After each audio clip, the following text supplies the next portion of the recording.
I'm writing some because I'm working on Angie. Obviously, the second book, the rough draft, is going okay, but then I'm working on some other stuff on the side too. That is definitely it's been very cathartic and like a good thing to focus on and stuff. I was working on a horror novel, but it was putting me in a weird mood. No, that hits on something we talked about in the last episode, which I assume we're recording and actually started the episode by now. It always just happens. Seth, this is I how hope me that's and okay. Daniel started. We just kind of we don't do an intro. At some point, it's officially we're in the episode. But I started writing Neon Ghost 2, and it's helping me get through Better Dead faster. Because like every time I'm stuck, I just jump over there. And it's been, I don't know, able to not fixate on one story allows like the real subconscious percolation. And I'm now living proof of it from the last conversation we had in the last episode. Well, wait, so you're telling me you're working on Neon Ghost 2 in order to help your Better Dead? Is that what you're saying? It's literally like bullet point stuff. Like I just start like doing the roughest of outline because I find like if I just try and fix on something that I'm stuck on, I will not move past it. I either need to go ahead and just do a scene that's nearby and then just try and work backward, or if I just jump over to another story and take half an hour to an hour of just putting ideas there, eventually I'll go, oh, that idea doesn't work. But, oh, it's actually the solution to this problem that's been stuck. It just pops to the surface, which I think I've heard like a ton of people say that that's kind of how they get through some writing blocks, is just to let things percolate subconsciously. Yeah, it's like working on the other book is like getting in the shower. It's like your fourth, Exactly. Totally. If there's one thing I always find kind of crazy is that it's like all these authors that I work with just do different things. Like I'm never like, I got an answer for your writer's block. It's crazy how different people are, how long, short they take, the roundabout process, pantsers versus outliners versus it's crazy. It's one of those things where I don't even believe in those labels anymore, because if you sit one pantser down and compare their strategy to another, it's different. And everyone who says they're a plotter, like their plotting is wildly different. Like writing is an artistic process, and you just have to find whatever works for you. I know people who have to be out in public. I know people who need to be alone in a room with zero noise. It's just whatever allows it to work. I recently stopped being able to listen to music while I write. I now have to be in dead silence, and it sucks. It was so much more fun to write when I could have a beat, but now Why is that? Why? What was the issue? I kept getting like my mind kept focusing on the tempo of whatever was playing, and I had to change it. It would start bothering me. There was a Billie Eilish kick for like a month that was great, and now I can't even hear her voice. It just stops entirely. I don't know why. Sometimes you're going to find me like responding as an agent, and sometimes as like my writer head. And I just really clearly remember writing to like Braveheart or even Lord of the Rings, like theme music. Yeah, it's like totally. The Shire is a different kind of scene than Braveheart was, but the negative of that is that it forces you in a direction. Of course, like you're going to stay there. I actually can't do Howard Shore or John Williams because they're so epic sounding. I'm not living up to it. Like I look at my seat, I'm like, it's not good enough. I'm not reaching whatever this is. I'm not Spielberg. You're Quentin Tarantino. That's where you're at. Yeah. But okay, so that actually kind of loosely ties into something I wanted to ask you about in this episode, because you are someone who gets to operate in both lanes. You are someone who has sold books, and you are someone who works as an agent. And just for our listeners, can you talk about how that kind of came about being your job, what the life of Seth as he is today? Yeah. I mean, I always wanted to be a writer, and knew early on that's what I wanted to be. I was writing short stories. The first thing I ever got published was in a Lord of the Rings fan pamphlet called Minas Tirith Evening Star, or Minas Tirith, about Gandalf going to the first movie. So it's something I always cared about. I went to Princeton for history because I love history, but also for writing because the writing program there is just like outstanding. And so I just was finding my way through everything as a writer, went to an MFA program and never wanted to end it. And I got into agenting because I wanted to be near writing. And then I almost quit because I wanted to be writing more. But then I just love my job. I love working with writers. I've had some lucky success in the process. And it's probably pushed down my writing. Like I've been having this moment where I've been missing what used to get me going. Like I used to have a notebook where I would just throw ideas down, and I loved deadlines, and I loved being in workshops, and I just sort of loved that thing. But the agenting and the writing sort of has come together, and has been there for a long time. So, I wrote a couple YA books. I've written adult books or drawered adult books that didn't sell, YA books that are out of print, picture books that have won awards and have sold in big auctions, and all over the place. And I think in some ways it's really, part of me is always like, well, that's helps me be an agent. I understand a lot more about it. At the same time, there's this thing that happens, which is, I think, very funny, which is also helps me be an agent, is that I do the things to my agent that I often don't love my clients doing to me. As in, like, what I really mean is there's something about writing and the personalness of it, like getting exposed, that makes you act like against your common sense or better sense or something, and you just sort of, it's like so emotional, and you can't help it. And so, me being a writer helps me with the clients along those lines. At the same time, like I have to deal, I have a book coming out in a month. It's a picture book coming out, and actually less than that. And it's like the way I respond around that is different than the way, I don't know, I might want my clients to respond to me. It's kind of funny. But yeah, so that's me. I do both of those things, and I can speak kind of sadly about him too. It's like, I know what it's like it shouldn't just be about getting a book deal, because I know what it's like to walk into a bookstore and not find your book.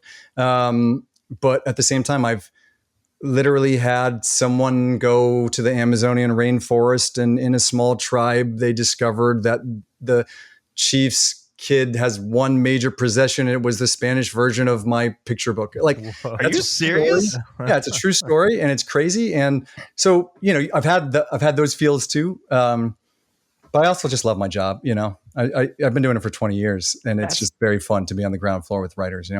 That blows every other, like, oh, I found my book story out of the water. I know people who are like, yeah, I found, like, oh, it was used and somehow it ended up on a shelf in Barnes & Noble. And I actually got on Barnes. And then you're like, well, I was the Amazon fucking rainforest.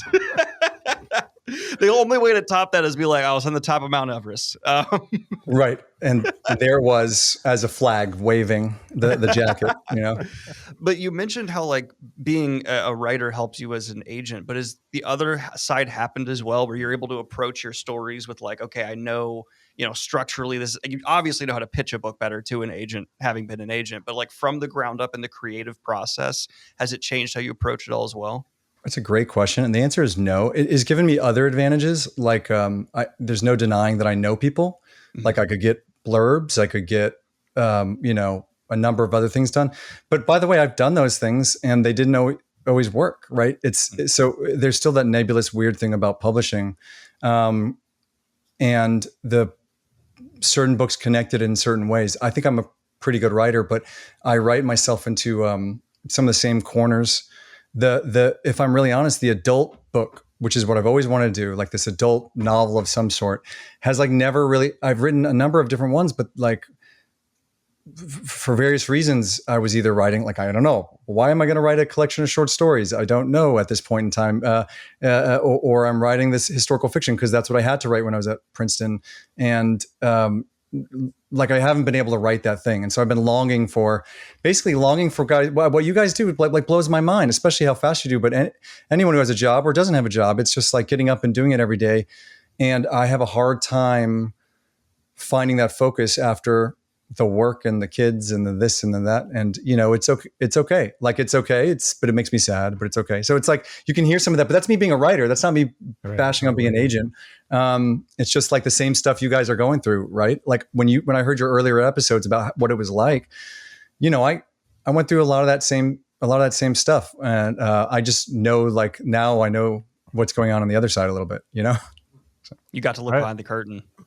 Right. So when a submission lands on your desk, as I'm sure quite a few do quite frequently, what is it about your first read of something that makes you maybe stand up out of your chair and start reading it while you're pacing? You know, like what is it that's taking, you know, this thing that just kind of got dropped on you to like, now, okay, now I'm excited about this? Are there things that you're looking for, things that you've noticed over the years that are kind of a trend with your preferences, or is it like a surprise every time? Yeah, I mean, that's a good question. Obviously, different agents have different things. I think that I'm a pretty weird, for those listeners, I'm like a pretty weird agent in that I rep a pretty wide range of clientele. I think most people are pretty narrow. Like they do just sci-fi and fantasy, and I do literary fiction and kids books, and you know, I like to go. So my range is pretty wide, but the through line is speculative. I like something that feels different. It's like I'm fine with a vampire book. I just want like the new vampire book, you know, or the thing that feels confident. Those are two different things. Like the other thing is I read so much. It's shocking how after reading thousands and thousands of query letters, how you can note that there's like a poorly written query letter probably means a poorly written book, which probably is not what you're really interested in. Or over time, you just trust your taste and you recognize you're going to let something slip by, but you don't know how many times I picked up and on page one, you're like, oh, and then it's not like I'm going to take this on. It's just like, okay, interested. And then as you get on, you're like, how interested? And then you're not doing your other work and you feel like all those things. Sure. You guys are readers. You know what that's like. You're reading things, you're reviewing things all the time, right? So what is the thing that that feeling you get when you're like, okay, this isn't just a review I'm doing. This is now an experience I'm having, and I'm going to give it a positive review. And I feel the same way, except that I get the worst version of that book, and then I get to help exactly. We get the best, make that thing happen. But yeah, I mean, I the very first book I sold is a book called The Tiger's Wife, which I was very lucky it did very well. But you said standing up. I remember what happened. It was probably 35 pages into the sample I was reading, just a sample, and she was recommended to me. And there was a character who was undead, and you discover the person's undead. It's literary fiction. You discover this person's undead and is in a coffin, knocking on it, saying hello. And I just I had to, the way it was told, I stood up and I walked around my chair and I sat down, and that was all I was doing, you know? And that's ultimately, isn't that all we want? Except that, you know, instead of reviewing, I like it to work with the person and then try and convince other people. And if anything, the thing that's craziest about my job is when I feel this way and I can't sell a book. That's what blows my mind, you know?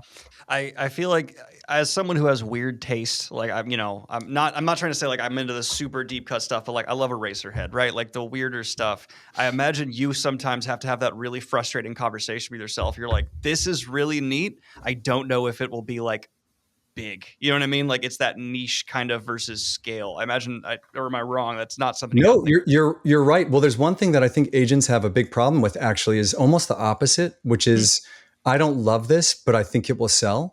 You see the commercial and then it doesn't sell, and you're stuck with someone who's writing you don't like, and you're not servicing them, and they're not your, you know, and I think that happens to a lot of young agents. And if there's one thing to learn, it's really to stand by your convictions. And sometimes they go wide, and sometimes the world catches up if you want to be nice to yourself, but like meets you where you are. And I mean, a good example, like one of my early sci-fi clients was Anne Leckie of Ancillary Justice, which, you know, won a lot of awards and is incredible. And I remember saying to Anne, I want to represent this, and I want to be honest, I don't know if I can sell this. This feels like a little risky, but I'm obsessed with it, and I want to find other people who are obsessed with it. And if anything, I like undervalued that, you know, this book, but in terms of the market where it was at, that's what was going on in my mind. So those kind of swings work, you know? I feel like Evan's going to agree with me completely. That's why I started reviewing books. Like that same like obsessive, I have to talk about this, but I had no friends who wanted to talk with me about this book. Dude, that's why I was like, I'm making content about it. But nobody wanted to hear it, man. Like I would be at like a bar or something, and I'm like, oh my God, I'm reading this book by this guy named Joe Abercrombie, like the way that he writes, and they're just like, they've tuned out already. They don't care, you know, and I love my friends, but it's just like, they're just not there, you know, they're not excited about it. They haven't read it. So getting on the internet and talking about it with other people that are just as excited is, I mean, it's clearly one of the few bonuses of the internet that exists now. is that you can find a community outside of the community, like, and that has always been the case for me. And going to like a con, it's like all of a sudden, even like what I rep in at my agency, like I love my agency, and some things like Zooms in a certain way and some doesn't. So when I go to a con, then I get to be with people who are talking about the same stuff I'm talking about, or reading the same stuff I'm reading. And this stuff matters so much. It's your life. It's like it's what gets you excited. And again, most of this comes back to when my like writing, agenting, whatever, is just, it's all just about the thing that gives you the feels, So to be a great agent, you got to be a big ass nerd like us, is what you're saying. You have to love what you love and then convince other people that you love it. And I'm going to say something about y'all too, because I've seen previous episodes here is, guys, you were talking about your like the work that you had, and what I felt when I was reading. This is what's lucky about this is it applies to both of you, and I don't have to be like, now Daniel. But like when I get plenty of things on submissions from pretty big people, and I think some people might say your platforms mattered, and of course they matter, but they don't matter in terms of a decision making. They matter for me as a bonus, as like how I can help you and your books like work at a certain level, what kind of things we can do. But I have long since learned not to take on something that I didn't want to take on. And I think both of you guys can speak about how I'm putting you, or I put you, or I'm putting you through your paces in terms of editing. But it wasn't because of like, I thought, oh man, these guys have a big platform. I'll work them and then we'll get there. It's that I saw the potential of a story, and I saw a writing ability that was there, and we're working on this, this story and getting it to a certain place. Like, Evan, I said this to you specifically, like, well, no, I did just do it, didn't I? Well, Evan. But I remember specifically saying something like, any of the things that we were trying to fix were things that were just about like your experience as a writer, and not having someone tell you something specific. It was like a totally fixable. It was something that happened a lot. I'm not going to even say what it was, but it was like totally fixable. And it was in terms of an edit in my mind, if you agreed with it. Mm-hmm. And then it, like when you did it, it is a learned thing. And that's what any writing group or whatever. And it like, so to me, I could feel that spark from both of you guys, and it's really exciting. So to hear you guys speak about it, and also terrifying at the same time. But the truth of the matter is, these things weren't like, it's not like, oh, this is Tosh, come back. I mean, I think what I said, this is to you again, Evan, is that like, is I said, go have fun. Like you should be, dude, I should have said, I was kicking myself for not saying that in the episode, because after I finished my rant about it, I was like, actually, I'm pretty sure Seth had some, hard critiques, but then his main thing that I even thanked you for in an email months later, it was just have fun with it. And I took that advice into the draft that you were excited about eventually, the one I sent you in like June of last year or whatever. When I sat down to start rewriting it, I was like, all right, what's like the craziest shit that could happen right now, And I put on some Dragon Force, and I just like went for it. And I'm not kidding. Like I was just like listening to like the craziest, like speed metaliest, like most ridiculous music I could. And I was like, what would be like the coolest thing that could possibly happen right now? And I went for it. And I did have fun. And I think that your strength, at least I can only speak to my experience, but like the reason I'm so happy that you're my agent is because I think that you were like, hey man, you're fine, just like you need to loosen up a little bit. Like this is it's a little tightly wound, and like just like unload, like have a good time and throw some stuff at the wall. Like, and I'm so happy that you told me that, because I've been doing that with other projects that I haven't even like talked about, Well, I can't even imagine what it's like to be both of y'all in the context of having a fan base. I mean, first of all, you're reviewing books, you're critiquing other people's stuff, and then you have things out, Daniel, and you're having other things coming, and what that must be like. And there's no way that doesn't put a different kind of pressure on, on a writer. Well, of course, I know established writers have that kind of thing, but this is a little bit different because you're critiquing. I have authors who are like, they did one book review that's like in the Times or whatever for someone else, and they were like, never again, don't want that. That was a negative experience. I don't want to do blurbs, like, all these kind of things. And you guys sort of face that music. And I think, now I am going to say, and Daniel, and I go back to that because it's like, what we're doing is that, we set a book aside because it wasn't the book that was the book that you were like sparking joy, and like, that wasn't the right book for this moment. That wasn't the right thing. And then when you did get to that idea, I had full confidence in the story you were going to write. It was just, we were just working till we got the mode. And then when we got there, then it's like, then I told Daniel, I don't need to read it anymore until you're done. Like, you're there, you've got it sort of set where I trust, and we'll do a different kind of edit when it comes back around. But that was all, I mean, a lot of that stuff is about trying to work your mind around what is this world that you two have built up, which is a kind of different challenge, I think, than a lot of authors. And I never want to, first of all, I need to try listening to Rush Metal, Evan. I've not tried that yet. And that seems like a good thing to try. You said Rush Metal. So you should listen to Rush, the band, but then you should, what was that noise? Sorry. Awful. But but speed metal is what you want. Speed metal. Yeah. Sorry. Or power metal, I think, is technically what Dragon Force is. Yeah, Rush Metal is like when you hurry a little bit, but it's not a little bit. It's not as fast.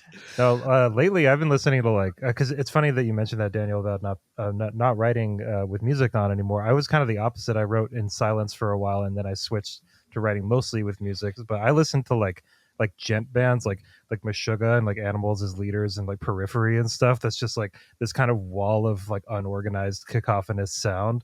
And it's been really helping. You're such a Seattle shitbag. I'm dude, so sorry. I'm from Portland. Excuse me. Whatever. It's the same thing.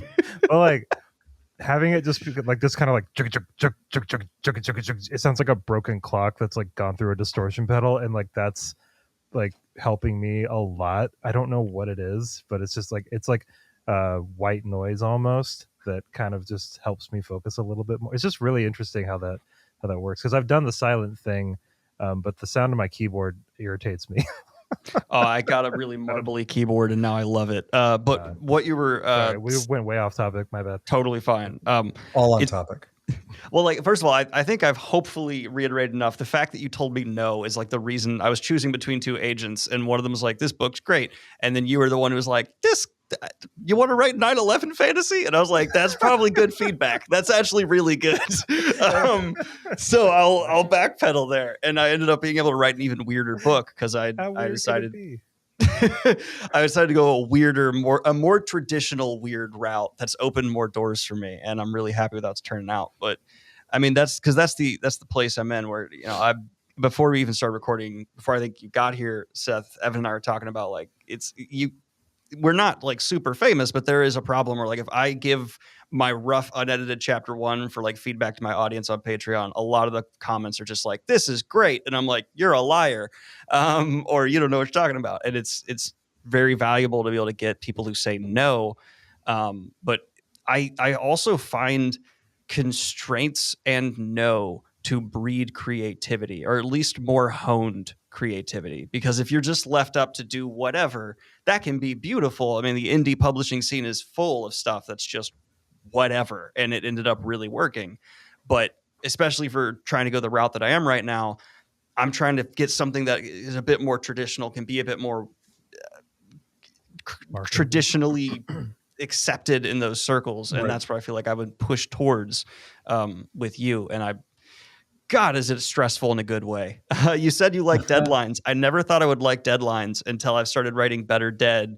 And I get that now, because I'm always motivated to write more and set hours aside every day, because it feels like I'm really accomplishing something. And I didn't have that with any of my writing before. As much as I love doing it, it was always just when I have free time. Now I'm like, oh, I want to get it to Seth. I want more feed. I want to be told no again so I can work on it more. What kind of relationship are we forming here? Hold on a second. I was just going to say. Seth, you don't have a pair of leather gloves on you, do you? Not right now, but easily accessible. Now There that's was an agent. there was a point Right. you mentioned earlier as well that I thought was really interesting with about like trying to find like, yeah, we have platforms, but that doesn't guarantee success. And I think that's something a lot of people don't realize. Like there are authors who have bestsellers that then release something that just goes completely kaput. I mean, there is even more so than I feel in like the film industry, success does not guarantee success in publishing. And am I off base there, or is that like a pattern you as an agent have struggled with as well, where it's like, yeah, we hit it once. Now, you're more likely to hit it the second time, but it's not a guaranteed home run. There's so many things that go into that though, which is so interesting. It's like sometimes the second book or the book afterwards, whatever that might be, is not as good. And like it actually shouldn't have sold as many copies. And you're like never going to really say that in the kind of way that you think, because you do want to build up, because in a lot of ways, there's just a lot of readers. And so it could, it should have more people anyways. But there's also, and there's, in the last, I feel so bad for so many authors and so many of my authors and others in the last number of years, like forget COVID. We can't forget COVID, but which destroyed a lot of things, but also like borders going out and, just so many factors that can change a thing. And trends is a big one where we're at. And I can point to these writers who take a long time. And sometimes that means by the time that their book comes out, something might have shifted a little bit. Mm-hmm. And that's unlucky. And sometimes it's lucky. So there's a lot of reasons why this stuff happens, but it's basically, I think one of the things that is very real is that publishing is old school and the margins are so small in trad pub that they don't have the money, put the money into some of the things that would help guarantee a book success. And with that, we find a lot of frustrations and the big question of like, what moves a needle? Like what makes something work? And I have some thoughts along those lines, but that's one of the reasons why I'm so into indie publishing right now is just even for the educational value. There's some amazing writers in the space and I'm loving working with a number of them because I find it fascinating that audiobook buyers like search differently than print book buyers. And I find it fascinating how ahead of the game indie creators are in certain contract language and behind in others. And, all these things are things that I think can shake up like traditional publishing, especially in this place where, what happens normally, what it used to happen is like, you think of 50 Shades of Grey, that's like a book that came out of fan fiction and then sold a gabillion copies from Knopf of all places, like the most literary, well, they do non-literary, but still very literary place.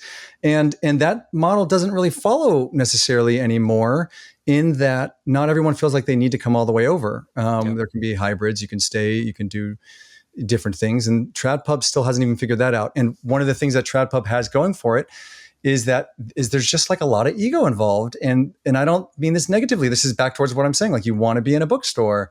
Yeah. You want to have a traditionally published book in a particular way. It makes total sense. It's what you dreamed of. But it's almost like traditional publishers have a monopoly on your dreams and not your like business, like success, like not the best way to do business. And so that's like the stuff that we battle with all the time. And when you talk about success or how you get something done, we don't know all the answers. And it's like, I think that's one of the most fascinating, interesting, frustrating, fun parts of publishing right now is how do you find answers to those questions? How do you create that success outside of the book? I'm always like book first, then we go from there, Yeah. And I know that's something Evan and I both have been. I mean, we're the kind of people I could talk for an hour about that article that came out about how they're changing type point font stuff to make it smaller but more readable. I think that's fascinating. I'm right there with you. Great. But the indie scene, in terms of like how much COVID brought it up, is still not understood. I don't feel like so many people went from just being, I will never read an indie book, I don't know what you're talking about, to now we're going to need another 10, 15 years, I feel like, from COVID to fully be able to measure its impact on that. Because not only did suddenly everyone start exploring the Kindle Unlimited space, not only were a bunch of people suddenly writing more and publishing in indie, but there was just this mass consumption of stories. For some reason, that would have, I love Dungeon Crawler Carl, don't get me wrong. If that shift hadn't happened, I don't know if it would have ever found its success, because there's just these whole new audiences suddenly willing to read something without a publisher mark on it. And it happened so fast in the grand scheme of things, unbelievably so. Yeah, I think you guys have to take some credit. And I'm not, this is like outside of you guys being my clients. But I think one of the things that I noticed is that as an agent, I would used to try and be like, well, who are these self-published creators who are like number one on Kindle right now back in the day? And I would read them or I would start them and I thought they were awful. And after reading so many of those, I just was like, all right, it's not that I think all of self-publishing is awful. It's that I just didn't know how to find them. And the only tool that I had was the bestseller list on Kindle. And that was it. Like really, otherwise I'm waiting.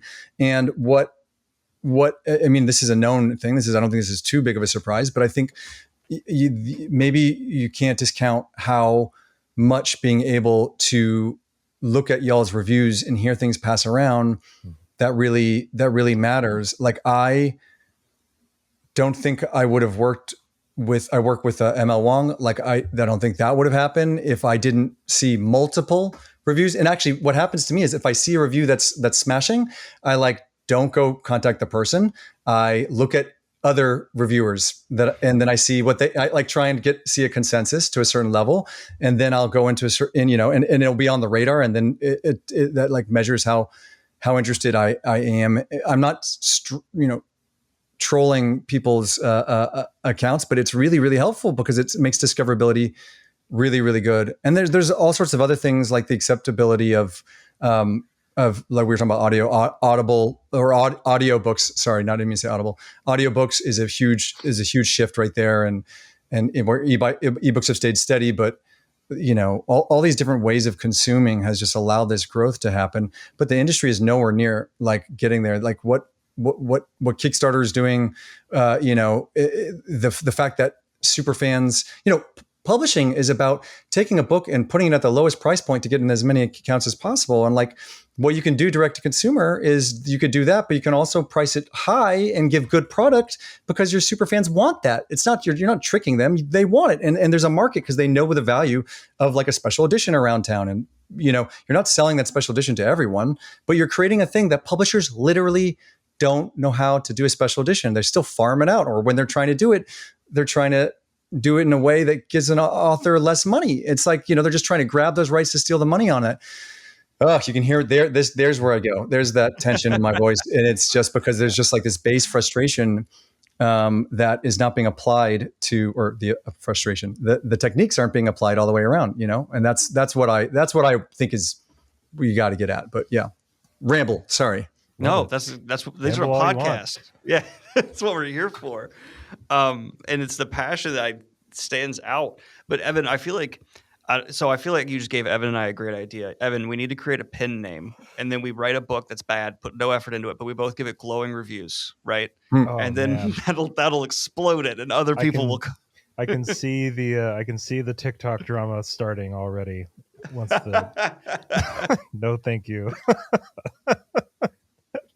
Once that cat is out of the bag. I'm curious, but like, because Evan, an accusation was made against us. I had no idea agents were watching my reviews and caring at all. That was actually surprising to me. But I've had a lot of people tell me like, oh, I found my favorite author through your video, and it's always a humbling, I love it experience. But a couple times in my career, I've had an author send me just a screenshot of their sales before and after a review. And that's, first of all, why can't I do that for my own books? And second of all, I had to like take a moment and be like, okay, I'm not even the biggest booktuber. I'm not the biggest book talker. I'm sure there's people who have way bigger spikes than I make, but it's like, why? Like, right. That's clearly like people are looking for reads. And for some reason, content creators have been able to step into this space and provide this like mass word of mouth effect. Right. And it just goes out from there.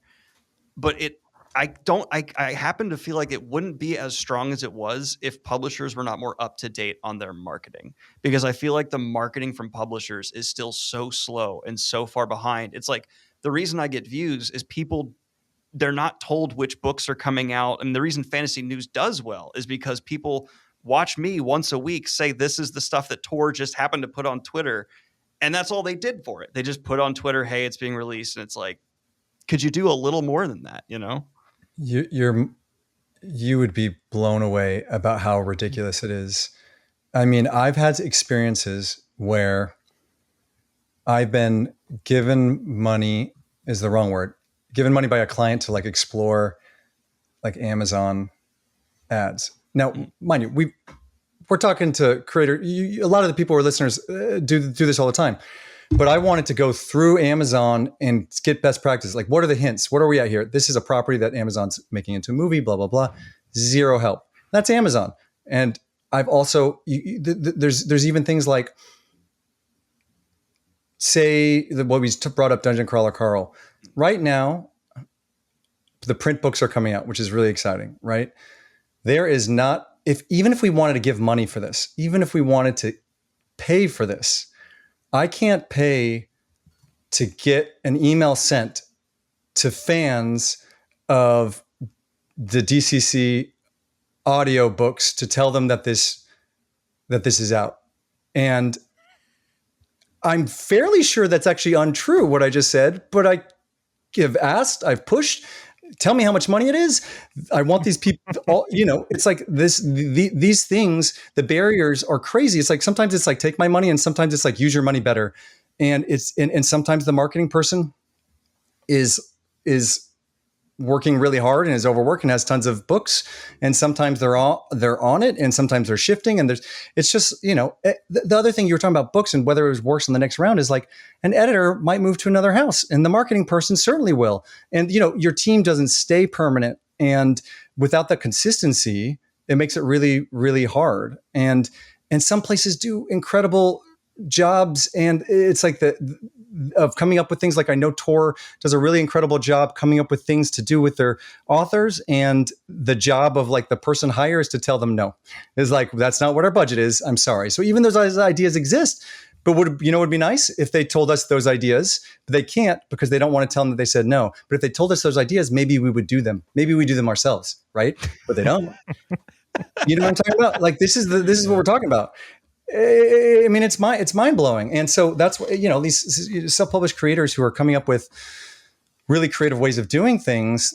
I love it because you can learn stuff, but also, even the buyers, like, they shift the way they do it. Daniel, when you said that you wish your people would buy yours in the same way, well, that's actually a good sign, because it's showing that, what you've earned, what they know, what is your reviews, and you can't be objective about your own book. So they might do it because they like you, and there might be spikes along those lines of some sort that's more, but you still need external things. And that's a good thing. That's the robust truth of this, of this market. And I wish it could work more, and you can get people to do stuff, and you can also sell them products that are awesome, but I don't know, again, ramble.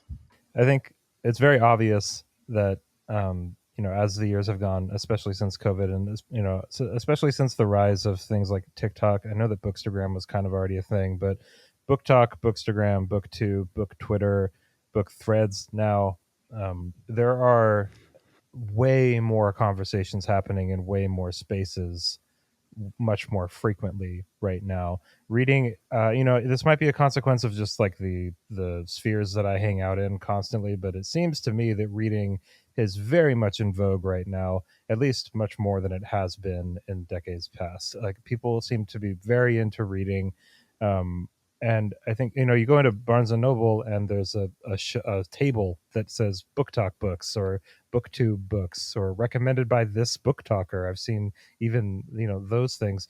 I mean, look at what happened with like Sarah J. Maas. Like, she was already doing fine, but then Book Talk came in and made her one of the most successful authors in the world, and it's happened. Like Olivia Blake is another good example of somebody who was self-published, and then TikTok took it and ran with it, and now Olivia Blake is doing great and writing really great stuff with the help of Tor.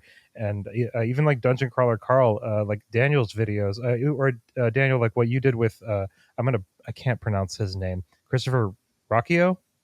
Yeah.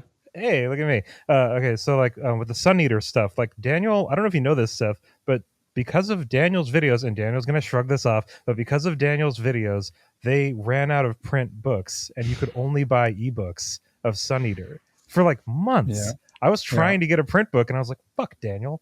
Like, I couldn't find one like anywhere, and I wanted to start those books, but now you go on the sci-fi Reddit or the fantasy subreddit, and it's like you'll see a post about Sun Eater, and it's not just this post that's like, oh, I like this and this was cool. No, it's 280 comments of people having an in-depth discussion about this at what was an independent book that Christopher Rocchio just kind of tossed out. And it's really amazing, like the impact that so it's kind of like what Daniel was saying before. It's like we're finding ways, like Book Talk, BookTube, all the rest, like we're finding ways to like fast track information through us just kind of like talking about something, and the algorithm catches it, and then all of a sudden 150,000 people in one day have seen this, and it's done the work of like what Tor would be trying to do, or Del Rey or whoever would be begging to do with lots of money and lots of effort. So it's very I wouldn't, even as a person in the space, like I try to stay humble about everything, but I will say, like, we have had like a huge impact on book sales. It's obvious. Yeah, I think the part that freaks me out the most about it is I've seen also some publishers of traditional or hybrid or whatever try and like manufacture the Book Talk effect, or they try and do something to like artificially create it. So cringe. The amount of money I've turned down to review a book is I wish I could be bought. Oh, my life would be so much easier if you could pay me to do a positive review of I have a price if you're listening. I do too. Everybody does. I take my dad's advice. He said, if you ever sell and people find out, then that's the end of your career. So I'm trying to just, I got to turn that down. But I've had to do it too, man. It's a real thing. Like I think it is because, like, as what you were touching on even earlier, Seth, and I think you as well, Evan, like, it's because it's genuine, like, nerdy passion, right? It's just, I'm making this video because this is, no one else would listen to me. So I'm going to just sales pitch you, which a positive review, if it happens to be positive, is on why you should read this book. And what's funny is even some of my really negative reviews, I'll put an affiliate link, go buy the book. Like, I trashed Dark Matter, and I got so many people buying the book from my affiliate link. Dark Matter? Why? I'm sorry. We don't I have to get into it. What? I will get into it. It's a bad book. But did you read Recursion? No, I've not read Recursion. Go read Recursion and come back. We'll talk about it. And then I'll talk to you about how bad Dark Matter is. You're wild. But like, I don't know. I think I don't even think it has to be positive passion. I think passion is infectious. And I think that is the meat and butter of Book Talk, BookTube, everything. It's the fact that what you're getting is someone who is just, at least for when I create a review, it's an outlet of just, this is what my whole nerddom is about, and I want to spew it forth. And that's kind of naturally going to make a sale way better than anything made it artificially ever could. Right. And you have to do it right. I mean, you have to post negatives, and you have to be real. Like, you have to give the whole range. I mean, like, I love what you guys just said there. And it's funny because I have books that I represent that are so good that did not work. And I would love to get that, I want to, like, guys, just believe me. Right. And I feel like, and sometimes magic happens and sometimes it doesn't. But one of the things an agent can do that is not spending money is to somehow prove that their taste is of interest, and such that they can share books even to people like y'all. I mean, we can do our own digging and our own research and be on a pile, but on a pile where it's such that you're like, oh, okay, I trust that this person is someone I can at least read, and then that they're okay with a negative review or positive review. But like, the thing is, I'm not scared of a negative review. I don't want one, but I believe in everything that I would ever send out to anyone, right? And I feel like, and one thing is a question for you guys is, you were talking about the publisher or people pay, wanting to pay. What are some of the things that publishers are doing that you actually like that are being sent to you guys? Like, early editions boxes, or, I mean, do you not like them? Do you like them? Like, what are creative, interesting things that when you landed, it actually caught your eye? You thought it was interesting. You wanted to do it. You wanted to read. You almost like got a +1 for the book when you started it, even though you might hate the book or whatever. But what are some things that actually did work for you? Evan, I'm gonna let you tackle this first because I need a minute. My answer's not great. And tell me, why is this? And also, why is this a tricky question? You don't even have to tell me which publisher it is. I just want to know. Yeah. Okay. I mean, for me personally, like, I am such a mood reader, and I'm like all over the place with stuff, like, constantly. Like, I reread stuff when it would be better if I was I have like an entire shelf above my monitor here that's got it's got the new Robert Jackson Bennett. There's this David Grann book I want to read, the new Lee Bardugo, the new Chuck Wendig. Like, I've got like stuff that's been coming out in the last couple of years, and then I've also got stuff from like I just read Dragonlance last year, and that's like a 40-year-old series. You know what I mean? Like, it's like I'm so all over the spectrum that when someone emails me from like Orbit or Del Rey or something, and they're like, here's a new book from this author that you've absolutely never heard of, and I'll read through the description, and if it's something that I think sounds cool, I'll say like, yeah, send it my way, but like I can't promise that I'm gonna like put everything, because I'm a reader first. I mean, I'm a reader and a writer first, and a content creator third. I mean, I love making content, and I love connecting with people online and being creative with how I express like how I feel about different things. But also, like, it takes hours and hours and hours to read something sometimes, and I like being entertained. Like, I don't want this to be like a thing where I have to like sift through 4 or 5 books I've never heard of, and I don't know what to expect, and I get 150 pages in, and it took me 3 hours, and now I'm just kind of like, I don't even like this, and now, okay, well, what am I supposed to talk about why I didn't like it, or like just put it down and not even mention it when I could have been reading this other thing that I really enjoyed. So it's like, that's my job. I won't. Yeah, that's your job, but you walked through that door. I saw the door, and I was like, no, thank you. But see, the thing with it is like, like I want to read all of this stuff, but I just like I don't know if that answered the question, though. I really don't know if that answer. I loved what you just said. Why don't there. you ask the question again? Let me see if I can rein in that. I basically want to know what is the most effective thing. I see what you're saying. Okay, I thought you meant like, how come you guys don't read anything? No, nope. I should have. What are the gimmicks that work? But everything you said was great. It was a very valuable thing to hear. Well, I might just cut all of that because I sound like a dick. But like, no, you sound good, and I'm going to comment on it. Keep going. Oh, damn it. Okay, so as far as getting pitches from agents or independent authors go, I mean, like, the point I was kind of trying to make is like, there's not really like one thing that does it for me. Like, right. I wish that there was. I wish that I could tell independent authors, like, if you just like type this exact like order of words and you make your pitch sound like this, or I'm like looking to read this kind of book, it's like I don't know what kind of book I'm trying to read ever. Like, I just open books up and start reading, and I just know whether or not I want to read it. But I mean, typically I'll say what doesn't work at all, and what doesn't work is like a 1-line email that's just like, will you read my book? Like, yeah, I'm not going to chase after that. I'm sorry. Like, I just don't have time. Like, so like that doesn't work. It's kind of like with it's kind of like with doing cover letters or query letters, I guess, to agents, where it's like, if you put the time in to the email, like, obviously, I'll consider it more. But yeah, it's very difficult to get really excited about something I've literally never heard of.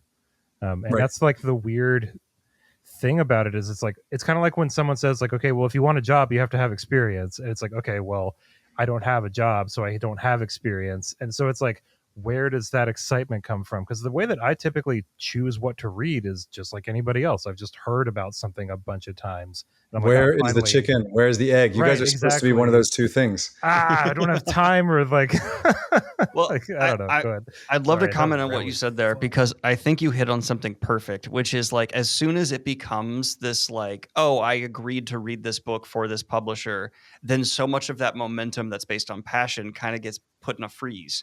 And Right. it just becomes dependent on like, I can't DNF this. I told the publisher I would. There's pressure. Oh, is the author going to be able, like, it adds Yeah, a lot. There's seriously. just suddenly spoons in your pot. No, and I'm coming from someone who's had some negative experience with publishers, unfortunately.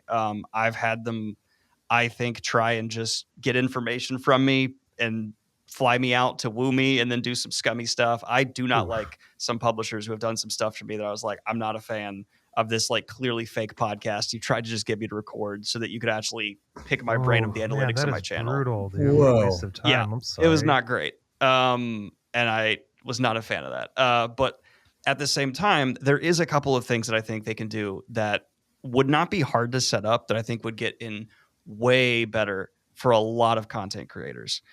First of all, the system right now of sending emails to millennials and Gen Z, which is like all of what book talk and stuff is, not your best bet. You know what our generations are notoriously terrible at? Email. Really What bad I at think it. would be far better and would be easy to set up is, yes, there are ways to request arcs right now, but I know book talkers and booktubers who have hundreds of thousands of subscribers who do not know how to request an arc because the publishers don't make it clear. And they don't have an obvious portal to be like, hey, if you have a following, sign up here and you can select through these authors who you may want to check out. Here's some pitches. Basically, like not gamify, but just make an easy system for someone. I would read so many more Tor than Orbit books if Tor had a thing that was like, you wanted a month early, come here, sign this thing, boom, done, get it. But to get an arc right now, it's like this weird third party thing that it takes a while. I know some authors don't even check, and sometimes if the onus is on the author, it's just not a clear system. Like building these systems would not be hard. But as you touched on, I bet someone in the publishers had this idea, but they were told no. And it's just, yeah, now it's still this weird third party thing that I maybe will hear back from. And that's all that's there. And it's 2024. Like this should be a You're making system. me itch, man. You're making me itch. But Daniel, what makes you read it though? So Because as you like said, I can say yes to all kinds of things, but am I going to sit down and not play video games? Like what's making you actually sit down and read and finish, and then not only finish the book, but you're now you're going to film, you're going to edit, yeah, you're going to like like time is finite, effort is finite, willpower is finite, brain power is finite. You know. excuse me. The big determining factor for me is one, there's other content creators I follow, and yeah, they're excited about it.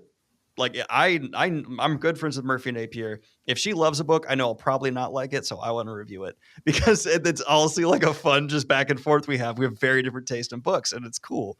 But in terms of getting me to just pick up a book cold, looking back over the last like 10 that I've just decided, like Dungeon Crawler Carl, I picked up because I saw Reddit was buzzing about it.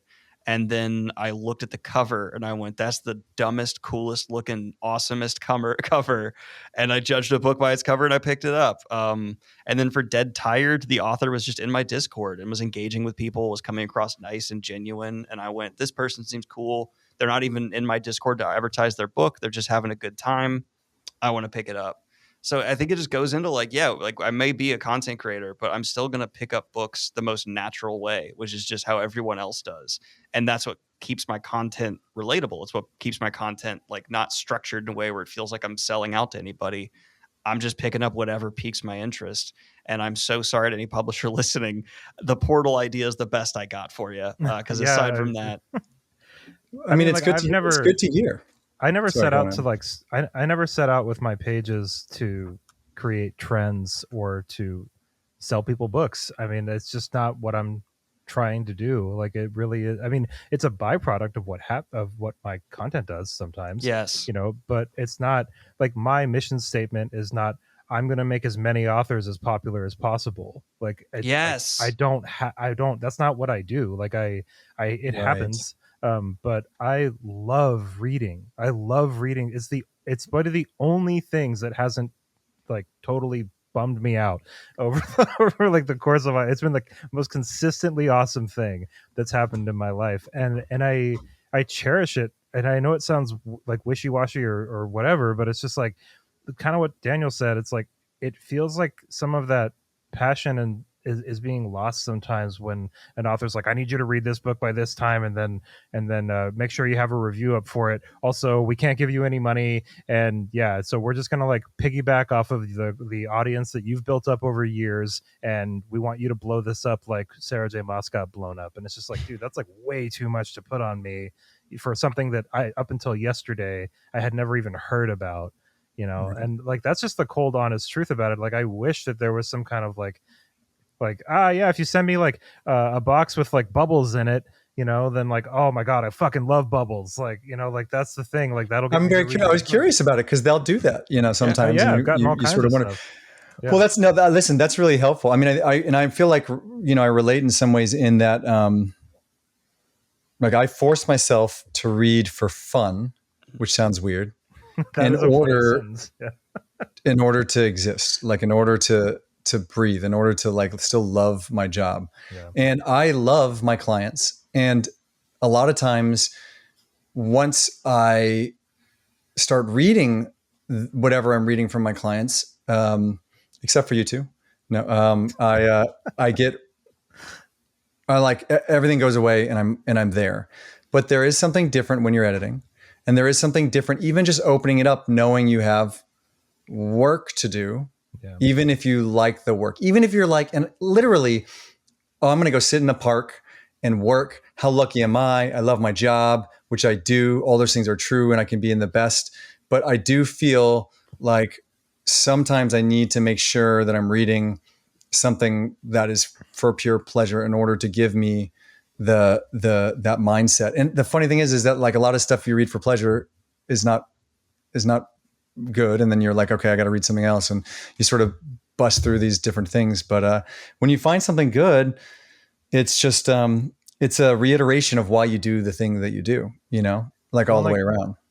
And like our jobs, your job with being an agent, and mine and Daniel's jobs to a certain extent with making content around books, it's fairly unique in the sense that most jobs, like I don't know, you're like the marketing manager for like Whole Foods or something. It's like you didn't grow up like going to Whole Foods, like you didn't like it's not like this passion of yours that's like got this entire artistic side to it that you're engaged with as a fan of that thing. It's like your job is just like this thing that you do that you're interested in it, but it's not a lot of people's jobs aren't their passions. But like when you have something that's like it's your passion, it was your passion before you started doing the job, there's this entire side of you that's like a fan of very much so a fan, an aficionado, like a you're so into it on this other deeper level that when it comes time for there to be a more kind of like work associated aspect of it, or a more kind of like almost like clinical aspect of it, you do kind of have to like split it up a little bit, and it makes sense that like as an agent you would have to be like, okay, so I just read like 2 books today that need a lot of work and they're cool, but like now I'm going to shift gears here and I'm going to read this other thing that I've heard about that now I'm in like my reading space, my personal Seth Fishman as just like a guy that lives in California, kind of like, you know what I mean? Like it's just that's a whole different Seth, Right. Sorry, no, that was rambly. No, that was good. And it kind of sparked me because it made me realize there is a approach publishers can have that I'm far more open to. And that's when it feels like they're also not in a malicious way, but trying to help me make better content as well. Because I have occasionally had publishers kind of send me something where it's like, hey, we have a selection here. Do one of these fit what you're looking for right now? Which even that is a huge step up. Like that, yeah. But you know how like when you go in a bookstore and there'll be a book that's just wrapped up and someone's written the synopsis on it and you don't know who it's by. You don't even know what genre it is. Or maybe they keep it super vague. The idea of like a publisher, like if I got a thing from Tor that was like, hey, this is from an author, we're not going to tell you who it is. We're going to send this to you cold. We want you to review on it. Say you got sent it. You don't know whose it is. It's a book that's not even out yet. And then once your review's done, we'll like tell you. And that'll be like a part of the content. That would be amazing. I'd love something like that. Engaging in that kind of way would be really Work cool. with me to make the content even more fun for my audience. Dude, that's right? such a kick-ass answer, actually. I can't believe I didn't even think about that. Like, great. So you want even less information, actually. You want it to be like, you want it to be not, and I'm not going to use the word gimmick. You want it to be like a game almost. You want it to be like something a little bit more along those lines. What I would love about that is basically if you don't read it as well. If like there's a lot of things you can turn it down for. You're like, I'm going to open this up. I don't like this cover. I wouldn't be, you basically go all the way through to all these different reasons why you might or might not. It's like almost pulling like a Pokemon card, like a deck, and you're like, no, nope. Well, and like I can't help it when I'm like one of the reasons that I don't take money for. I joked earlier that I have a price, but I don't take money to review books. Like I can't do it because like I will take money to promote things that I haven't read. It's like I know that seems like kind of semantic, but it is. Those are different things. And you make it clear you have not read this. Right. It's an ad. Like I say, it's sponsored and everything. I'm just like, that's just me. I've got a baseball stadium. People are there for baseball, but also there's a McDonald's advertisement in there too. You know what I mean? Like, I'm just like, hey, this thing exists and this is what it is. Like, I don't have an opinion on it. But just in case you were curious. So I will do that. But with regard to getting paid to read a book and then make a video, like with the same like gusto and the same passion, it's just something about it just doesn't feel right to me. It feels forced, and it feels like it's like you said, Seth, it's not sparking joy. Even if I liked it, it's still people. Something that I've noticed from years of making content is that people do not appreciate it when it feels like you're trying to sell them something. Like they really don't like it. And so to Daniel's point there, I think what would be really cool is if publishers, like if Orbit sent me a book and like the box was like a like the material that you use for like a scratch ticket or something, and I made a video and I was like, okay, so Orbit sent me this book. I have no idea what it is, but I'm going to scratch off the cover and you guys are going to find out with me which book this is. That's content, like that's right. That helps a little bit. But me being like, okay, so Orbit sent me this book and I read it, and these are my thank you, Orbit, for sending me this book. It's people will watch that and they'll just be like, dude, I haven't got paid to read a fucking book, man. Like, I don't want to read this. Like, So if you don't mind me, because this is really interesting, if you don't mind me breaking this down a little bit. Sure. First of all, I noted that you guys basically exclusively spoke about Tor or Orbit, and there are other SFF and other publishers in general, but I find that fascinating. Saga, DAW, Del Rey, Ace, shout out. But one thing that I find when I hear this, and this is exactly where I go as an agent, is like, I don't need to wait for a publisher for that. I can do that. Yeah, really. I can do that. I get ARCs. I get early copies of things. I don't need to just say, hey, I rep these people. You can trust my taste. What do you say about you looking at this? I can I hear what you're saying there. I can talk to an author and say, hey, that's a bit of a risk. Let's find out how much it costs to get a scratch cover, and let's try that. And maybe our cover letter will be like, we don't think our publisher is going to have the ability to even try and do something like this, but we thought it would be fun. And knowing you and your content, we think this might be something that you would enjoy. No big deal if you don't, whatever, or maybe not. Maybe you don't even say that as much. Maybe you say less is more. The point is that like, I'm not saying, hey, this should be for all authors to be going out and doing this for you guys. But I think that just to give listeners a taste of the perspective I think a lot of agents have is like, we work with a publisher to make a book happen, but you can't rely on a publisher. And you are your own business, and you have to fill in the gaps and sometimes drive the train and sometimes not, right? All these different things. And there are a lot of different ways. Like the old school version of doing this was if an author of mine was a number one indie next pick, which is like a promotion that indie bookstores have, and number one is a specific, there's no other numbers. It's like top 15 or there's number one.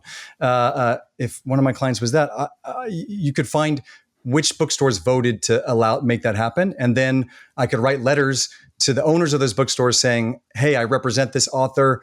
I really appreciate the support. here's another book that I think that you would love, and maybe that would do something. But that's part of like the extra work that we can do that I don't think a publisher, sometimes they'll do it and sometimes they won't. You can imagine how much work that is, and how much work it is for us too, and how much work it is for the author. But there are ways of doing some of those things. But what are those things? Those things are really just like, hey, I see you. I see what you're up to. I am like long time follower, like a real fan. I mean, it's about authenticity, right? Yeah, I mean, totally. that's the thing. To what you're saying, it's engaging with the actual content, not just engaging with the potential of a sale. You know what I mean? And I think what you're saying is actually really interesting because I didn't realize like you had the power to be like, I could send this out. And I think a content creator would be way more likely to respond to something that's like not necessarily from an agent as well established yourself, but like from an agent that's like maybe even from like that. But like if I got an email that was like, I'm shopping this to publishers right now, no one's bought it yet, and would you like to do a review of it? So you could like give your thoughts like real early on, and like I would be down as a creator to be like, that's cool. That's like being a part of the publishing journey. And then if my audience likes it, they could be like, oh, I want to see this get published. Like that actually kind of builds that kind of like community angle. But then there's the risk of it being a negative review, right? And you send out this thing that's not even bought and suddenly it's getting trashed. Sure. And then also like there's only so many of those you can do before that stops being like a thing you can do. And I understand those kind of things too, whereby publishers would be like, oh, this worked once, let's do it. Yeah. And then they keep going it. That's why you always got to be cutting edge every day. I actually feel like kind of bad saying that because again, publishers do lots of really great work. So it's not, there's like this weird generalization that comes from those things. But in general, like most books don't work. And, my thought process as an agent is to try and do whatever we can to sell the next book at a slightly higher, at least a slightly higher level, to sell at least slightly more. And hopefully we're beating that trend by a lot. But, that's sort of the game there. My general impression, and correct me if I'm wrong on this, but my general impression is the reason that publishers are not on the cutting edge of everything is that publishing in an industry has kind of been in crisis since the printing press was invented. It is an industry that is kind of just always fighting for its life in one way or another. And the internet has not helped as much as you'd think. I just got to say, though, it's interesting. When you hit it big. Like the big is still there. I think the problem is that the big is what the publishers rely on for everything. And, writing is hard and I read a lot of bad writing, but also, maybe it's not good writing for me and it's good writing for someone else. I don't know. I can argue a lot of different things, but I think a lot of times there's the echo chamber and there's the fact that writing is like exercise or, you got to keep doing it to get, flex those muscles and get better at it. Like there's a lot of different things to say. But one of the great things that's going on right now is that there are more avenues than there had been before. Totally. And people are more open to those things. And I like to try and say something positive that, despite how difficult the whole process is, even the places that frustrate us, like every single one of us, like publishing isn't really in existence to make money in the same way that other places are. Like we all of us still just want to read a good book and tell other people that are there. And if you sent me a good book, and I think what you said is I think the idea that it matters what moment it is, it's like what if you have a full list at a moment, or what if the book went to an assistant and the assistant's like having a bad, there's lots of things that can get in the way, which is unfortunate. And rejection is like the part of publishing. Like I can sell a book for $1 million and have 10 houses bidding on it. And there's still 13 houses that passed, right? Like this is the way it goes. But if you give me a book and I like it, I will sell it. And unless I don't, but I got to believe it. And I will work really hard to do that. And it's all, I don't know, there's this weird hope to that, but we also we can't be complacent. You're a business and you got to you can't just sit down and hope for something to happen. What you have to do is you have to continue to be nimble and move and everything, but everything revolves around the good version of whatever that might be, right? That book, so that there's something kind of cool about that. It still comes back to what that is. And I find that to be a pure thing in there too. Yeah. I have one last question on my end. You're talking about your process and how many variables kind of go into all of this. Like, do you feel even after, 20 years of you being in this industry, Do you feel like you're taking risks on different things? Like, do you still get that feeling of like, oh, like I believe in this, but we'll see, you know? I think it's a great question. And I think right now in my career is a good moment for that, because like I have a really big trad book going on right now. I represent an author named Liz Moore. She has a book called God of the Woods, which Oh, is that's selling been like getting crazy, so much hype lately. Yeah. Yeah. and deservedly so. And I need to pick Liz that up. has written 5 books. She was like the 5th client I ever took on. We've been through 2 publishers. We've worked really hard, and I would still say like her book Heft, which is the first one I sold for her, that Norton published, which is a lot like The Whale, I guess. But it came out before The Whale. Is just one of the most perfect books. And it's not just like she got better, what she did, she continues to get better, but she's always been amazing, and she's worked really hard. And in some ways, just like always wrote good things and managed to, break through at some point and then continue to break through higher. It's really the perfect example of like a trad pub success story. At the same time, and it's been so fun and gratifying, and I'm so happy for her. And at the same time, the stuff that I've been doing in the indie space is extraordinarily risky. When I took on Dungeon Crawler Carl, I told him I wasn't going to commission his audio and ebook sales, because that's what he's just sitting there. I can't come, like I'm not going to go in there and just, oh, now I get 15% of all the stuff that you guys did. It's not, that doesn't make any sense. And I don't think everyone would do that. But what does that mean? That means I have to try and sell print rights, which is basically an undoable thing, or very hard. And I have ancillary rights, foreign film, TV, other opportunities.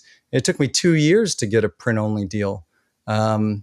And we worked really hard on, and I got passes everywhere, literally passes everywhere. And then I got some small publishers who saw the vision and were giving me opportunities. And by saying me, I don't mean me, I mean, Matt. And I remember that I was at a bar in New York at a thing that I was throwing, because I went to New York and I wanted to have editors gather and we could talk and whatever. And an editor who I loved, who I hadn't seen in a long time, sidled up to me and she goes, "What you been up to, Fishman?" And she calls me Fishman. And I told her about Dungeon Crawler Carl and how obsessed I was, and how I was like, this thing is selling crazy numbers week 1 and I can't get a print deal and I don't understand it. And she like leans down and she whispers, "We're buying backlist print only rights now." And I was like, and she's at PRH. And I was like, what? I was like, why do why are you whispering? And she's like, "I don't want anyone else to know." And at the same time, and to her credit, was on it, and Ace has done an incredible job. And there are other publishers who won't even entertain looking at a print only, deal right now. And I'm not even saying that they're wrong necessarily.